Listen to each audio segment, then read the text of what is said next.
जय हिंद साथियों, स्वागत है आपका अपना YouTube चैनल कोचिंग लाइफ में। पटना शिक्षा विभाग से बड़ी खबर ये आ रही है कि बिहार में इसी साल 1.80 लाख शिक्षकों की भर्ती या 7वां चरण या स्टेट बीटेट सीटेट पास अभ्यर्थियों के लिए एक बड़ी खुशखबरी निकल कर के आ रही है पटना शिक्षा विभाग से। तो चलिए इससे हम विस्तार से जान लेते हैं आखिर क्या कह रहा है शिक्षा विभाग। बिहार में इसी साल 1.80 लाख स्कूली शिक्षकों की होगी बहाली। ये केवल पेपर में ही रह जाएगा या बाहर निकल के आता है वो देखना है। कक्षा 1 से 8 तक 80,000 शिक्षक की बहाली होगी और कक्षा 9 से 12 तक में 1 लाख पद भरे जाएंगे। तो चलिए इसे विस्तार से जान लेते हैं आखिर सही क्या है और गलत क्या है। तो पेपर में दिया है कि राज्य में प्रारंभिक से लेकर के उच्च माध्यमिक स्कूलों में लगभग 2 लाख से अधिक शिक्षकों की बहाली होगी। 7वें चरण के तहत कक्षा 1 से 12 तक के शिक्षकों की बहाली के लिए शिक्षा विभाग ने तैयारी तेजी से कर रही है। प्रारंभिक स्कूलों में लगभग 80,000 शिक्षकों की बहाली के लिए वैकेंसी अगस्त में आएगी। कब? अगस्त में आएगी। उच्च माध्यमिक स्कूलों में कक्षा 9 से 12 तक की लगभग 1 लाख शिक्षकों की वैकेंसी अक्टूबर तक आएगी। शिक्षक बहाली प्रक्रिया में भी बड़ा बदलाव होगी। अभ्यर्थियों से ऑनलाइन आवेदन लिया जाएगा। कह रहा है कि इस पहले जिस तरह का सिस्टम था वो हटा करके अब ऑनलाइन प्रक्रिया किया जाएगा। एक ही जगह से आप सभी जगह फॉर्म को फिलअप कर सकते हैं। एक अभ्यर्थियों को अलग अलग नियोजन इकाइयों में आवेदन नहीं देना होगा, बल्कि एक आवेदन ऑनलाइन देना होगा। पिछले दिनों शिक्षा मंत्री विजय कुमार चौधरी और शिक्षा विभाग के अपर मुख्य सचिव दीपक सिंह ने सभी डीओ और बीओ से शिक्षकों के लिए रिक्त पदों की सूचना विभाग को जल्द देने के लिए कहा था और ये प्रक्रिया भी चल ही रही है। सही है कि इकट्ठा किया जा रहा है। छठे चरण में रिक्त रह गए 48,000 सीटों के साथ लगभग 30,000 से अधिक और हैं, यानी 80,000 रिक्त पद हो सकते हैं। जिले में रिक्त की गणना 30 जून तक बताने के लिए कहा गया है। जिला स्तर पर डीएम ने रिक्त पदों के अनुरूप रोस्टर क्लियरेंस 15 जुलाई तक होगा। नियोजन इकाई वार व कोटिवार रिक्त पदों को विभाग द्वारा तैयार किए जाने वाले पोर्टल पर 25 जुलाई तक अपलोड करना है। 25 जुलाई तक अपलोड कर देने की सरकार दावा कर रही है। पंचायत व नगर निकायों के तहत प्रारंभिक और मध्य विद्यालयों में मूल और स्नातक कोटि के शिक्षकों को उपलब्ध रिक्त पदों को जानकारी भी मांगी गई है।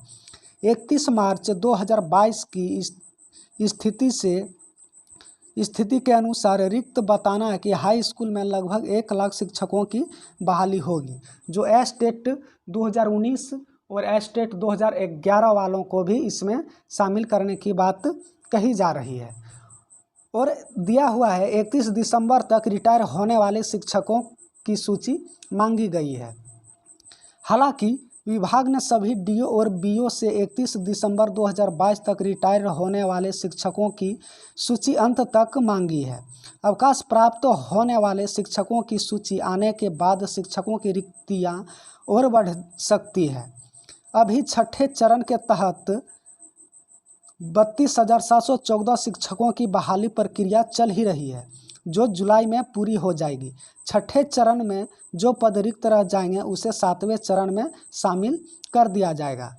ये सरकार कह रही है कि जो 31 दिसंबर तक रिटायर होने वाले शिक्षक हैं उनको गणना किया जाए और कितना शिक्षक रिटायर्ड होते हैं उस पद को इसमें शामिल करके उसमें भरा जाएगा।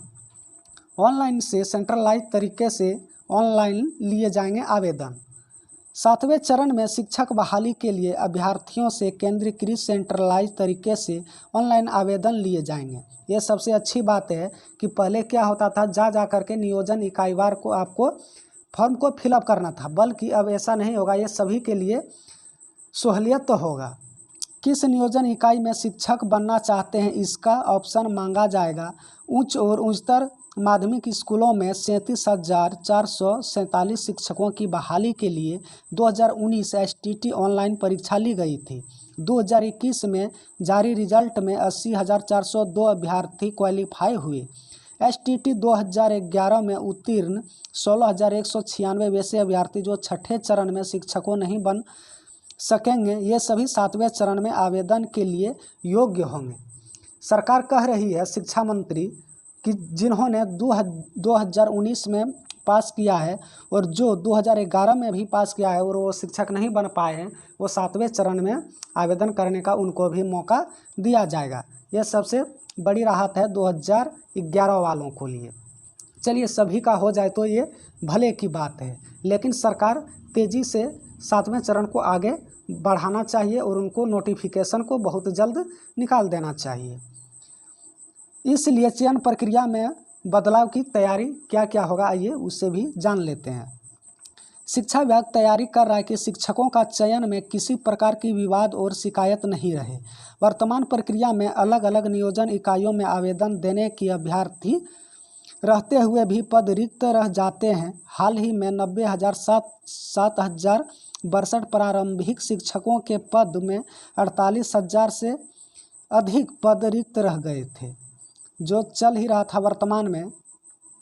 उनमें अभी तक 48,000 से अधिक सीटें खाली रह चुकी है। अलग अलग नियोजन इकाइयों में माध्यम से मेधा सूची और चयन की प्रक्रिया पूरी की जाती है।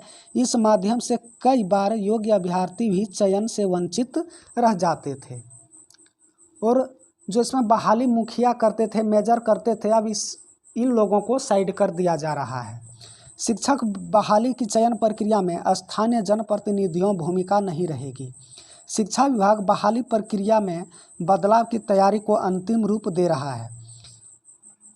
नियोक्ता पंचायती राज और नगर निकाय भी होंगे, लेकिन मुखिया, प्रमुख, नगर परिषद अध्यक्ष या महापौर जैसे लोग भर्ती प्रक्रिया में अलग हो जाएंगे। अभ्यर्थियों को अलग अलग नियोजन इकाइयों के बदले ऑनलाइन एक ही जगह आवेदन देना होगा।